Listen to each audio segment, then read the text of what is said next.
বর্ষা এলেই গঙ্গা নদীতে জল বৃদ্ধি পায়, আর জল বৃদ্ধি পেলেই বাড়ে গঙ্গার ভাঙন। এখন থেকে আতঙ্কের দিন গুনছে গঙ্গার তীরবর্তী এলাকার মানুষ। চোখে মুখে আতঙ্কের ছায়া, চোখে জল নিয়ে তাদের দাবি, এবার বাড়ি ভেঙে গেলে ফুটপাতে ঠাঁই নিতে হবে, দাবি এলাকাবাসীর। বর্ষা শুরু হলে বেড়ে যায় গঙ্গার ভাঙন, আতঙ্কে ঘুম আসে না গঙ্গার তীরবর্তী বসবাসকারী পরিবারের সদস্যদের। গঙ্গা ভাঙতে ভাঙতে এতটাই কাছে চলে এসেছে প্রশাসন, এবার আগাম ব্যবস্থা না নিলে ফুটপাতে গিয়ে বসতে হবে।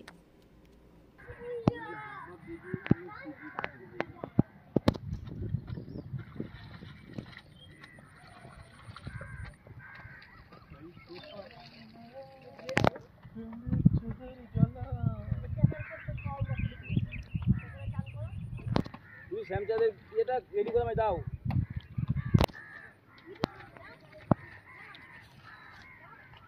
আজকে মৃত্যুর কিছু বলেনি? হ্যাঁ, এবছরে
খাওয়া দাওয়া করে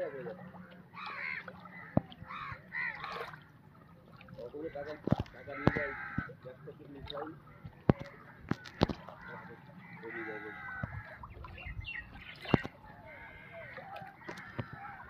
কেন পড়তে যাবে না? ঠিক আছে, ঠিক আছে, আমি গঙ্গাতে আছি, বাড়ি যাই। আচ্ছা, সামনে তো এই বর্ষা আসছে, জল তো আবার বাড়বে, ভাঙন শুরু হবে, কতটা চিন্তায় আছেন আপনারা? কি বলবো, চিন্তা তো আমাদের হয়, কারণ চিন্তায় রাতের ঘুম উড়ে যায়। আমার বয়স প্রায় 38-40 বছর, 5 বছর বয়স থেকে আমি গঙ্গার ধারেই ঘুরি। 2011 সালে দেখেছিলাম অসীম ব্যানার্জি সিপিআইএমের, উনি অর্থমন্ত্রী ছিলেন, উনি এসেছিলেন আমাদের গঙ্গার পাড়ে। আসার পরে একটা আশ্বাস দেয় যে আমরা গঙ্গাটা পাকাপোক্ত বাঁধিয়ে দেবো। সেই 10 সাল থেকে আজ পর্যন্ত দল পরিবর্তন হচ্ছে, আমরা আশ্বাসটাই পেয়ে যাচ্ছি পাকাপোক্ত। জানি না নেতারা কিসের স্বার্থে আশ্বাস দিয়ে যায় আমাদের, হনুমানকে কলা দেখানোর মতন। আর আমরাও মানুষ এতটাই বোকা, কলা দেখে লাফালাফি করে ভোট আসে পরিবর্তন করি বা দলকে সামনে নিয়ে আসি, জিতিয়ে দিই।